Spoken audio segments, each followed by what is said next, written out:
Good evening, everybody, and I'm happy to be back with my new video on wisdom from the world of Lord Shri Krishna for a post-pandemic world. Now, one of the qualities of our existence in the present has a lot to do with how quickly people are facing karmic consequences. So anything that you do that's positive comes back in multiples as positive. So it's like pay it forward, which has now become a very popular way of acting as well. Like people just pay things forward, just do random acts of goodness because the universe will pay it forward. You know, you do this to someone, someone does it to someone else, and it creates a very positive domino effect. But I believe in the older eras, karmas would build up for some time before you would actually see the outcome of those karmas. So today what we'll focus on is the power of singular karmas that can be so powerful that they can actually cancel previous karmas that were actually of a very high quality. So say you've been generous all your life, you've been doing good things all your life, you've been giving, you've been loving, but you take one missed action that is misjudged, and that has a deep karmic footprint for you, and you could be reversing all the good that you have done prior to that.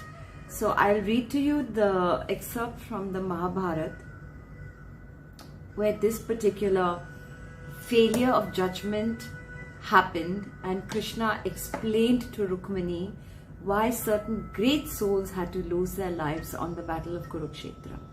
Now, if you remember the battle of Kurukshetra, the most tragic and the most anti-feminist part of that narrative was when Draupadi was dragged in by her hair into the court of the Kurus, the Kuru family, and she was systematically disrobed by a very lusty Duryodhana.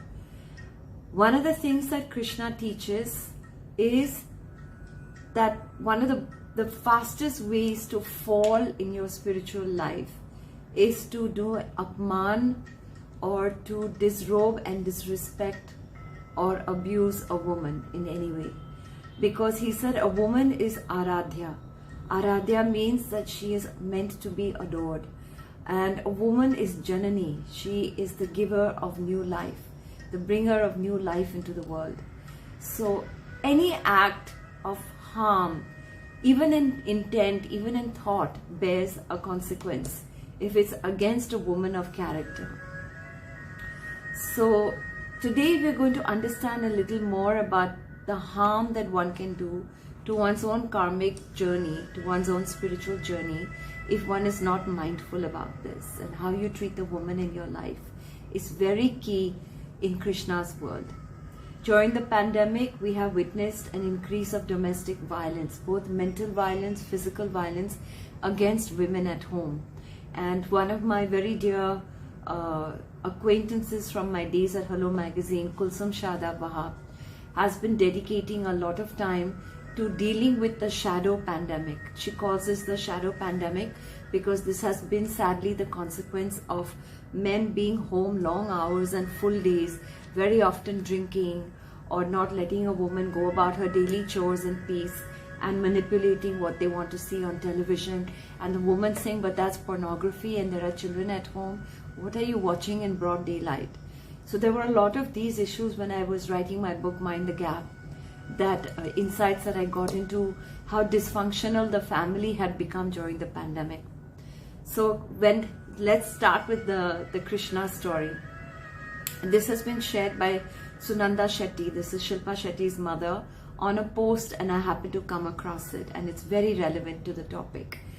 When Lord Krishna returned home after the battle of the Mahabharata, his wife Rukmini confronted him.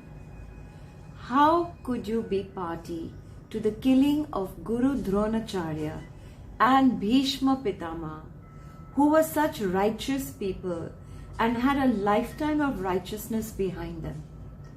Initially, Lord Krishna avoided her questions, but when she did not relent, he replied, no doubt they had a lifetime of righteousness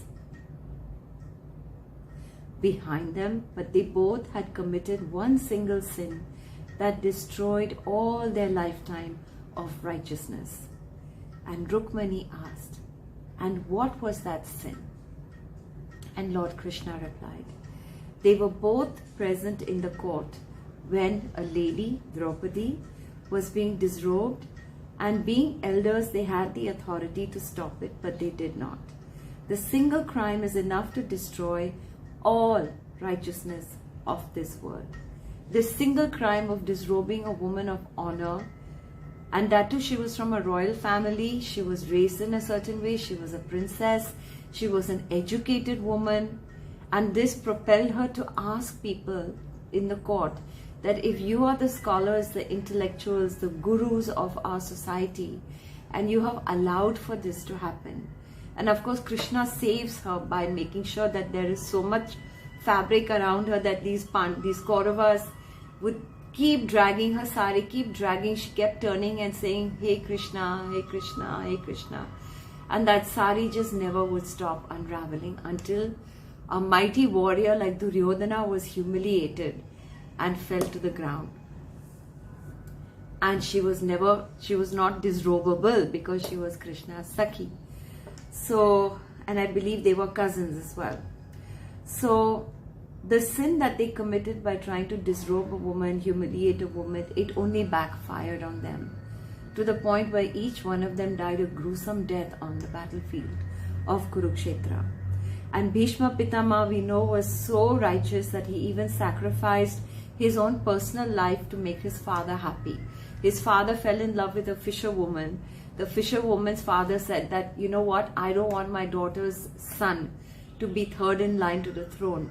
So you have to promise that you will not have a succession, okay, that your son Bhishma will not inherit the throne, that you will make my daughter's son the next king in line." And Bhishma took a vow of celibacy, which for a man is a massive commitment. And this noble man who kept his father's word, who made that sacrifice, this noble man was killed because he didn't stop the humiliation of Draupadi in court. So Lord Krishna said,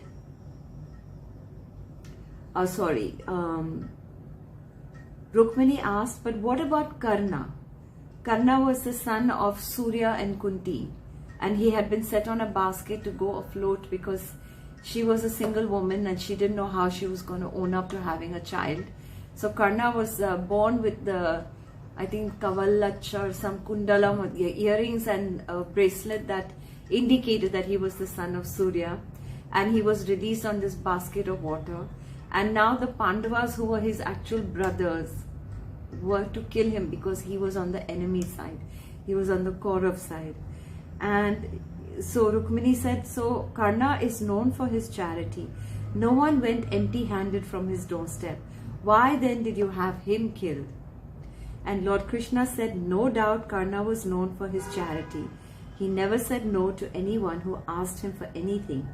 But when Abhimanyu fell after successfully fighting an army of the greatest warriors and he lay dying, he asked for water from Karna, who stood nearby.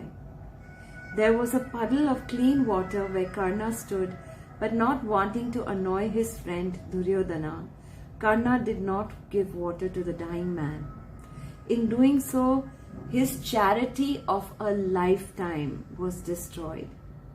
Later in battle, it was the same puddle of water in which the wheel of his chariot got stuck and he was killed. And that is the interesting way karma works. Understanding that your one act of injustice can destroy your whole life of honesty. So understand that from these incidents. This story is a great example of karma theory in path to prosperity.